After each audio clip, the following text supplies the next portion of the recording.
This is a good way to get into talking about Infinite Jest, because David Foster Wallace believed that the entertainment would save us. He was, into that new sincerity stuff, but the limits of new sincerity were like, hey, let's all chill and watch TV and take it at face value. We're not going to be ironic. We're not going to be cheeky about it. Let's all just be sincere. But it was a very, very blinded sincerity because, first off, he was a very smart boy, and he was told by the system he was a very smart boy. He got a MacArthur Fellowship and all that. He was aware that he was in this place where, like, the system was calling him, a very smart voice of a generation. He wrote a 1,000-page book. He was a great work of American genius, etc., etc. He was in the narrative. He was on the throne. And I think the tension he kind of suffered from was like he insisted on like, yes, this works. Just take it sincere. And part of why he could say that is because he was privileged enough to be on the throne to take it sincere. His whole ethos of like, if we all just chill and take TV sincere doesn't account for how some people can't afford a TV. Some people can't take time off their 3 jobs to be caught up on all the latest shows. Some people have an abusive situation at home, so when they're done with work, they don't go watch TV at the end of the day. The material access to the broadcast. And then on top of that, you really have to wonder, like, well, who gets to dictate what's on TV and what we should be taking sincere? Because when we look at postmodernism or just irony in general, it typically is a reaction to, hey, the television's lying about material conditions on the ground. Here's some art that explores why that's a lie. Or here's some biting sarcasm because I feel really hurt by this right now and I'm kind of angry and just need to name the thing. Yeah.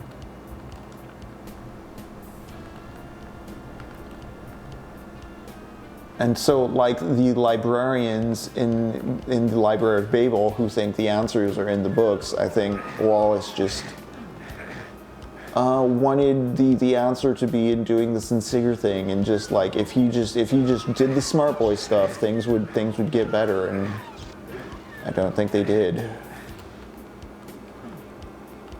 But surely they have to. And I do love Infinite Jest, I do love his works. I think they're worth reading for this exact purpose, because a lot of dudes get into David Foster Wallace and they get into the new sincerity, and they don't realize they become these confessional mode, like sensitive young men who they want to confess to everybody that they have feelings, and they want you to see that they have feelings and that they're taking things earnestly, and it's a very self-centered sense of like, look at me, I'm being emotionally soft and intelligent. Aren't I a good boy? Aren't I a special boy? Aren't I performing right for the system? And it's like, well, no, you're lacking in a wider scope of empathy, or like, it's the same color blindness that Wallace's work has. And when I say that, I'm not talking about just Infinite Jest. I did read Consider the Lobster, a supposedly fun thing, some essays from Broom and System, his piece on David Lynch, all that stuff.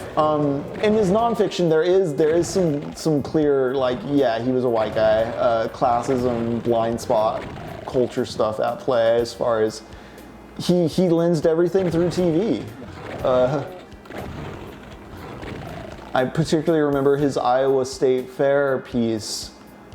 He was just in absolute shock when a woman he was with kind of got into the thrill of going a bit too fast on the tilt-a-whirl and was doing kind of like she was like flirting with the drive operator who was like riding it kind of intentionally like fast to like give her a thrill. And from the sound of it, there's probably some sexual tension there, and Wallace was kind of getting mad.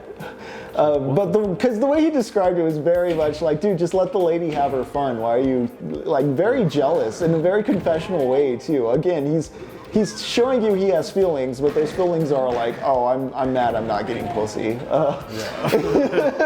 I don't run the ride. So yeah, he was very constrained by his class position in that way. It's also why Infinite Jest has kind of become the punchline, even though, like, I mean, there's a punchline that like, oh, there's too many dudes out there who read Infinite Jest, and like not enough people are reading in general for it to be like a real, like truthful generalization. But there are dudes who read Infinite Jest, and as I said, take that whole sensitive man affect from Wallace's book, but in the very like, I'm a TV character, we're just all being sincere TV characters way.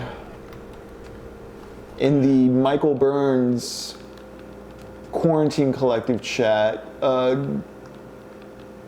Brooks was trying to articulate David Foster Wallace as a postmodern subject, and I think using the metaphor of him being like a made by TV for TV product, I think is a good sort of bridge towards like giving that a more colorful or metaphorical analog to digest. But when I say confessional style, it's not just that you're bearing your sensitive side to someone, it's that you're doing it as a means of offloading guilt. There's some sort of higher power involved in the sense, there's a hope that there's a higher power on behalf of the confessor. They're hoping whatever they do gets the weight off. And I mean, I think in Wallace's case, and what a lot of doomers right now politically who are kind of stuck in the weird centrist mire are feeling right now, is that it's not getting the weight off. Yeah. I'm supposed to have the catharsis. Right, like... I did the thing, I did the spell, everything's supposed to work. That's fiction, that's books, but that's not necessarily just because you arrange the words and the narrative in that order in fiction doesn't mean reality will follow through or adhere to such. But books are real. Movies are real. Indiana Jones really fought all those Nazis, and now everything's... They're useful abstinent objects, but yeah, they're definitely not existent. Which is really interesting too, because that's really the main place you see a lot of justice in the world, or the expected justice that people want to see in the world. Right, in the pop fiction spectacles. It's supposed to go this way. I think after decades of it's supposed to go this way, people just assume things go that way, you know? Yeah. It's like that guy who tried to shoot up the FBI building with a nail gun because he's like, it's bulletproof glass, but it's not nail-proof glass. Yeah.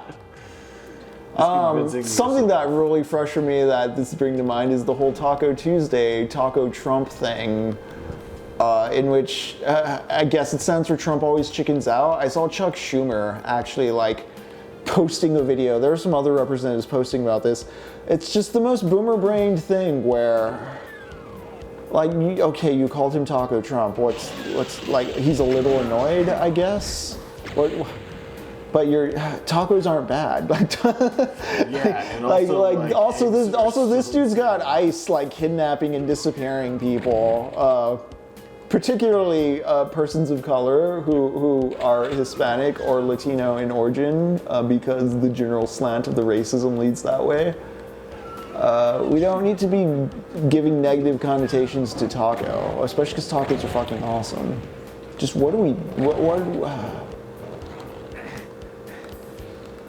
I guess for the congressional body, the library is the decorum of like an operating government, even though it's like, well, what's your government actually getting done? Because it looks pretty bad. Yeah, absolutely nothing. They're beating us. They're taking all of our money for nothing.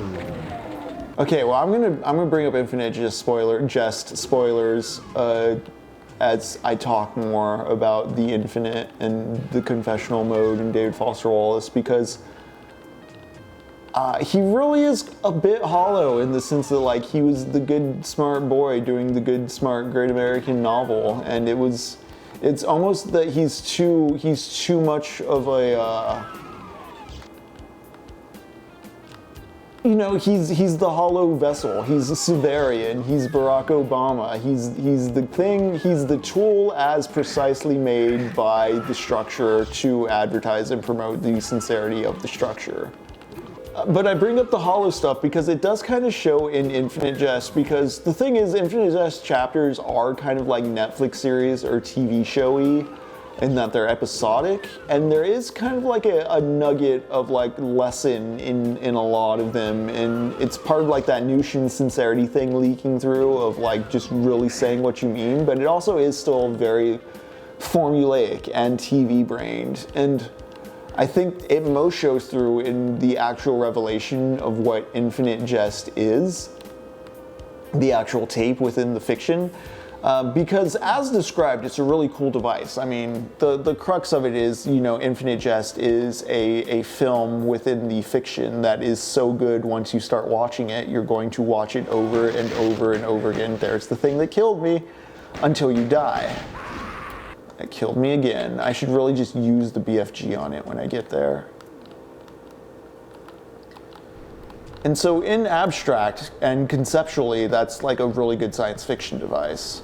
But his actual tangible description of it's, I gotta say, pretty underwhelming, coming in like 900 pages at the end. Yeah, like right at the end of that novel, he just tells you what it is, and I kind of wish he didn't. It would have been better to leave it mysterious, especially because by that point in the novel, like I picked up that novel expecting it to be like a central plot element that Infinite Jest existed. It's very loosely, it's important, but it's not a big tangible piece of the plot. It's a detail among many other character details. So by the time you're that far in the novel and you realize like, okay, this isn't a book about a wacky sci-fi tape that makes people starve to death. That's just a detail within the world of this book.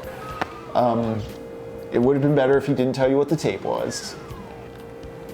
From what I remember, it's a very pretty woman dressed as the Grim Reaper, but also like there's something very matronly about her, and she's just cradling you and telling you everything's going to be okay and all is forgiven.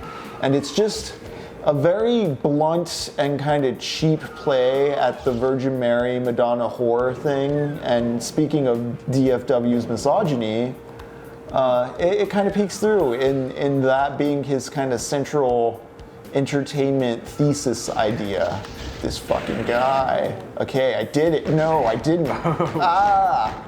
I was right at the end, and I was like, okay, I got a lot of resources. We're doing good. I'm gonna go lick corners while Jacob comes back from pissing. No, this Hell Knight's killed me, and now I just have a pistol. So just a heads up, there's a Hell Knight right on the critical path that wasn't there. It is totally my fault. But you gotta be, I hit him with one BFG already, so yeah, if you go through that door, you just have to be careful because that's hot lava right there on the floor. How do I start opening? It should, damn, okay. Okay, oh yeah, it's like a switch thing. You have to go to the side first and then... Oh, gotcha. Yeah. No!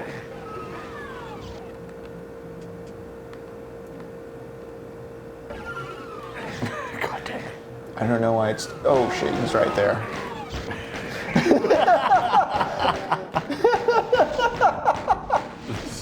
So dumb. No!